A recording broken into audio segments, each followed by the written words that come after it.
Hello and welcome. It's certainly a surprising move. Germany today announcing that it will shut down all of its nuclear power plants by the year 2022, becoming the first major economy to go nuclear free. Now, the decision follows the disaster, of course, at Japan's Fukushima plant earlier this year. Germany's 17 nuclear plants will be permanently closed over the next decade. There have been widespread protests calling for the government to abandon its nuclear program. Germany relies on nuclear power for 23% of its energy. Joining us now from Montreal is Gordon Edwards. He is the president of the Canadian Coalition for Nuclear Responsibility. Good afternoon. Good afternoon, Sandy. So Germany to shut down its reactors, becoming, as we said, the first major industrial power to become nuclear free. And up to this point, Angela Merkel had agreed to extend the life of nuclear power plants. So what's responsible for this about-face?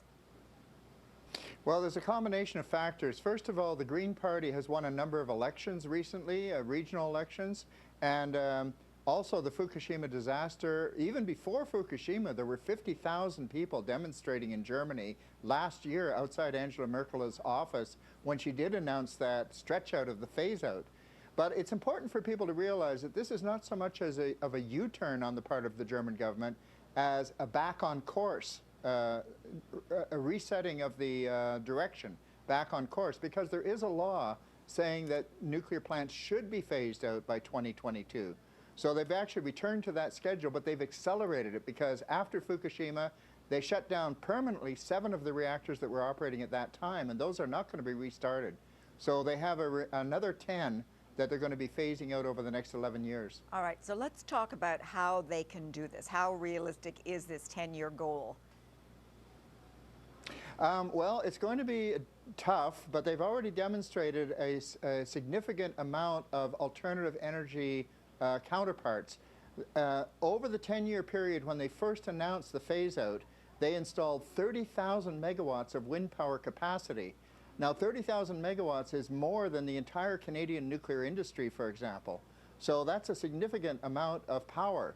The difficulty is that it's not always, the wind is not always blowing, and so therefore you only get about 30% of that power available most of the time on average.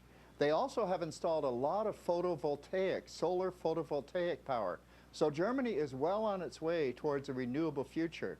It is tricky, however, because you have to have a more modern grid. You cannot have one of the old-fashioned grids. You have to have what's called a smart grid. And that means you have to be able to phase in and phase out these interruptible sources of energy.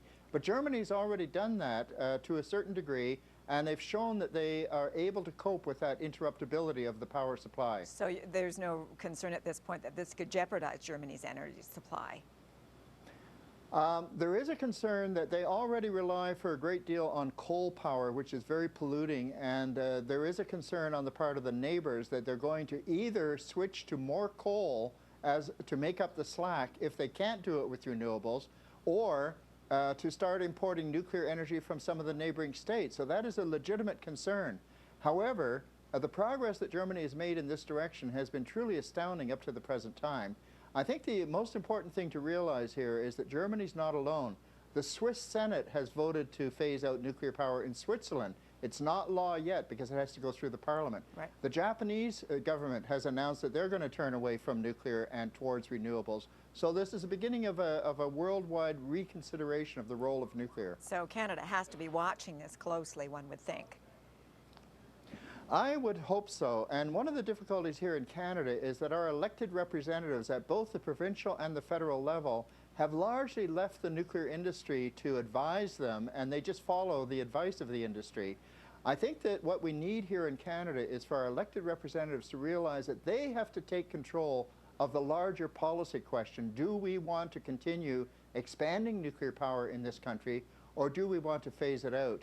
And for this purpose, we're calling, that is the Canadian Coalition for Nuclear Responsibility, and 65 other groups across the country are calling for a Royal Commission of Inquiry at the federal level into the benefits and hazards of nuclear power with one purpose in mind, and that is to address the question, do we expand this industry or do we phase it out? Okay, Gordon, good to talk to you. Thank you so much. My pleasure. Gordon Edwards is president of the Canadian Coalition for Nuclear Responsibility.